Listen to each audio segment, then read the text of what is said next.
The lost Labour Party of today, who are walking in the political wilderness and are just trying to make themselves relevant in the whole political landscape today by bringing forward this motion, because of the fact that they are on the sidelines and wandering aimlessly, as I say. They have no understanding whatsoever for a party that was once a great party and had great people in it. They are today trying to scramble to make themselves relevant, as I've said.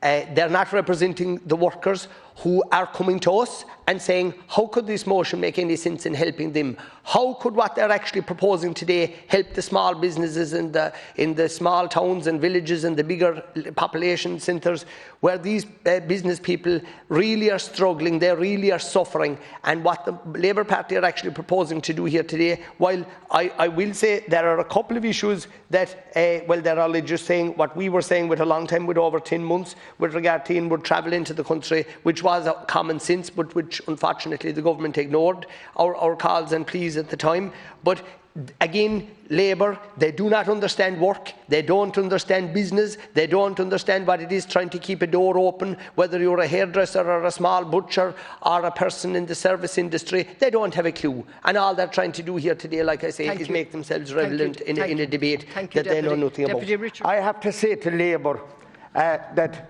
they must realise that the longer businesses are shut and the longer the doors are closed, is the harder to get these people back open again, because it's a way easier to shut places down and to keep them locked down, but it's harder a lot to open them up. And as a business person that has employed people, I know the value of business to the working person, and that's what businesses are about, giving employment to people. And if the businesses are shut and the SMEs are closed down and locked down and lock them down further, there's lesser of a chance of they opening back up again. Talking about the schools certainly not opening before Patrick's Day, this is what he is saying. I'd be hoping that the schools would open before then, and maybe a long time before then. Labour has to consider what the lockdown is doing to people's minds and to people's heads.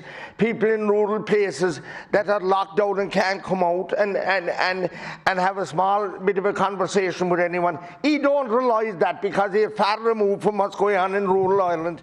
But what really got me in this debate today was the contributions from the Healy-Raes, both of them. And I'm absolutely disgusted, because it hit me personally. Usually what they say is water off a duck's back to most of us, to all of us in this House. But they mentioned they had to go to Labour Party this, relevance, that. But they said that we didn't understand working people, and said we didn't understand a carpenter coming to the House to have to fix a job. Well, I'm the son of a carpenter. I'm not the son of Fianna Fáil privilege and millions of euro. I remember as a kid in the 80s having to take any work going, hanging doors and fingers just to put a roof over our head and food on the table. I remember that. I spent my teenage years working on sites filling skips. Did they? Or are they driving their Mercedes into their big plant hire shops, walking past all their machineries worth hundreds of thousands to count all their money? Or to count up all their properties? You had your chance. You had your chance. Sit down, Deputy Chair. I did not come in. I did not come in. Deputy Smith has the floor. Please let him conclude. I have the floor. So I'm not going to be lectured on understanding workers. I don't have to put on a political costume and a caricature to pretend I'm working class like some. They do. Right? This is a pro-worker motion. If they read it, if they understood, if they took 1 second to remove themselves from their own regressive politics to see that this position is about a strong public health response to get people back to work and to stay in work, to get schools open and for them to stay open. That's what this is about. And that's where the opposition is at. And I don't think the government are too far away either, but we need to meet in the middle and we need to get this through. We need to keep this virus down. That's how things will get open. So the next time we have a motion or anything, I'll happily sit down or have a Zoom call and explain to them what it stands for, because they never read it.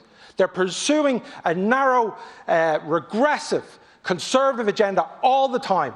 It lets down the people of Kerry who they profess to represent, and it lets down working people.